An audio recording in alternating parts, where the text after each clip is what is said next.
রাজার মদের ভিতর বিষ মিশায় দিই। এই নেন রাজা, মদ খান। ও মদ, অনেকদিন ধরে খাই না।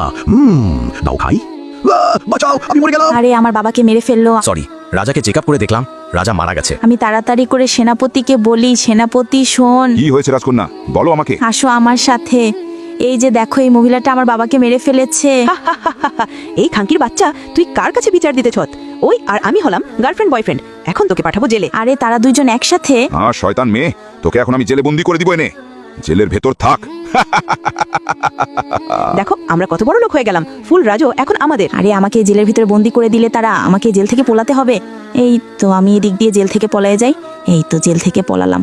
আরে তারা শান্তিতে ঘুমাচ্ছে, আমি আমার বাবার কবরের এখানে যাই। আমার মেয়ে, তুমি এখন গিয়ে শেষ শয়তানটাকে শিক্ষা দিবে। এই নাও তলোয়ার। হ্যাঁ, তলোয়ার পেয়েছি, এখন আমি আমার বাবার হত্যার প্রতিশোধ নেব।